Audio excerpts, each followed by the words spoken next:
Can you see it? So was that like, when it happened, it was like that shape?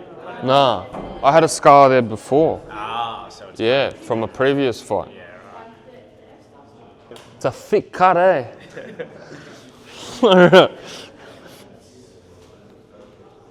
It's definitely a good little trophy Yeah, for the rest of my life. you don't have an undefeated record anymore. Obviously, we saw why in your last fight. What lessons can you take from that? Don't lean into an elbow. It's simple. But does it change your mentality going forward? It's like you don't have the O. Is anything different now? Don't get the two now. You know, that's it. Just keep it simple. The cut, you'd started preparing for the Ortiz fight. Did it get opened up or was it? No, I never really started sparring. No, I never started sparring, and then when I got back, they just said you gotta let it heal more. Because if you even looking at it in the mirror, it's pretty. You can tell it's pretty deep. And my skin keloids, so even like with this stuff, dog bites and stuff, you know, everything takes a bit more time to heal. So that's my skin problem. Did you feel that yourself? Did you think you were ready to get back? I was ready, man. I was ready. I was hanging. We saw you link up with your old man in Thailand. Forgetting the boxing stuff, how was it just as a son to be able to see your old man? Yeah, it was good. A lot of long catch up overdue. You know, like a lot to talk about, a lot to reflect on. So it was good to see him and just be together. You'd kind of said you had reservations about how the dynamic would be given you're the main man now. Nah, it's all good.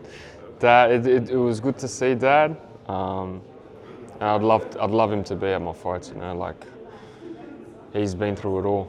You know, out of everyone in this world, it would have been good to have him standing behind me at the time where I needed it the most. And what was it like when you're in the ring working with him? What kind of stuff was he trying to make you work on? Just his stuff.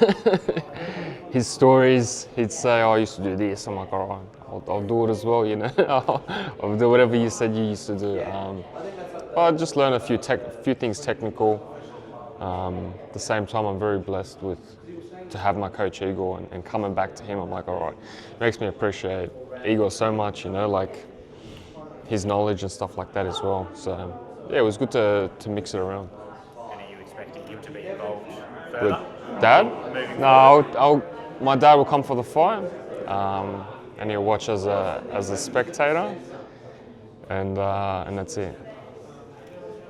Do you feel like, given the position you were in and obviously taking that late notice fight, you were kind of eyeing off more fights in Vegas, more fights overseas, and now you're back in Australia? Are you a bit like, I've taken a step back, or? No. It's more of keeping myself active, keeping myself improving, keeping myself on. You know, like I'm fighting the top boys for the IBF or title eliminator. You know, it's not really a step backwards. The goal remains the same. Just keep working that way to the very, very top. Simple.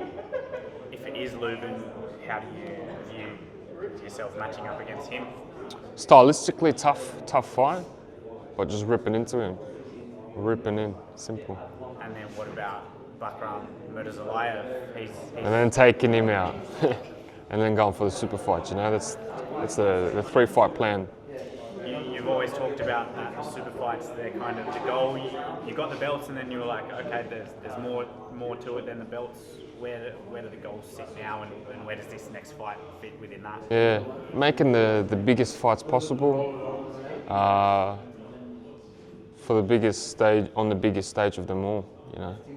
That's what it is about for me.